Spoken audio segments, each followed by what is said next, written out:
Hi, I'm Miss Cindy and this is Gus the therapy dog, and we'd like to read you a story today called Giraffes Can't Dance.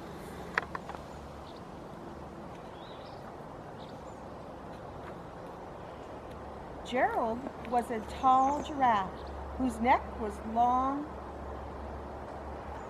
and slim, but his knees were awfully crooked and his legs were rather thin.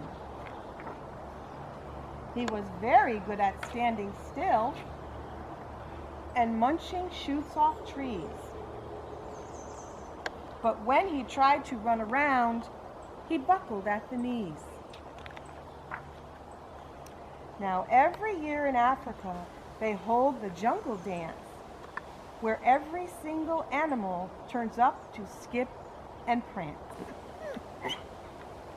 And this year, when the day arrived, poor Gerald felt so sad because when it comes to dancing, he was really very bad.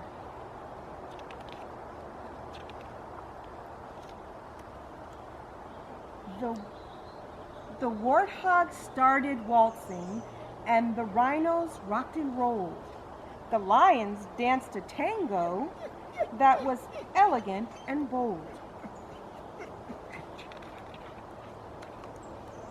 The chimps all did a cha-cha with a very Latin feel, and 8 baboons then teamed up for a splendid Scottish reel. Gerald swallowed bravely, and as he walked toward the floor, but the lions saw him coming and they soon began to roar. "Hey, look at clumsy Gerald," the animals all sneered. "Giraffes can't dance, you silly fool. Oh, Gerald, you're so weird." Gerald simply froze up. He was rooted to the spot. "They're right," he thought. "I'm useless. Oh, I feel like such a clot." So he crept off from the dance floor and he started walking home. He'd never felt so sad before, so sad and so alone. Then he found a little clearing and he looked up at the sky. "The moon can be so beautiful," he whispered with a sigh. "Excuse me," coughed a cricket who'd seen Gerald earlier on, "but sometimes when you're different, you just need a different song."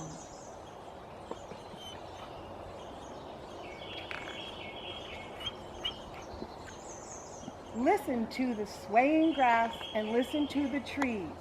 To me, the sweetest music is those branches in the breeze. So imagine that the lovely moon is playing just for you. Everything makes music if you really want it to.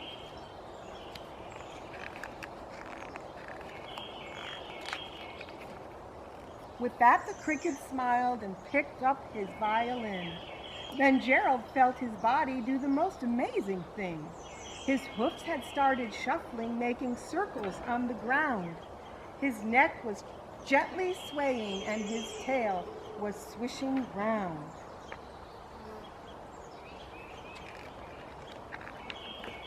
He threw his legs out sideways and he swung them everywhere.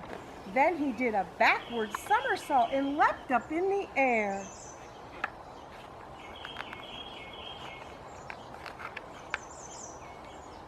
Gerald felt so wonderful, his mouth was open wide.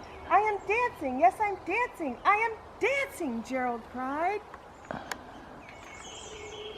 Then one by one, each animal who'd been there at the dance arrived while Gerald boogied on and watched him, quite entranced. They shouted, "It's a miracle! We must be in a dream! Gerald's the best dancer that we've ever seen! How did you learn to dance like that? Please, Gerald, tell us how." But Gerald simply twirled around and finished with a bow. Then he raised his head and looked up at the moon and stars above. "We all can dance," he said, "when we find music that we love." The end.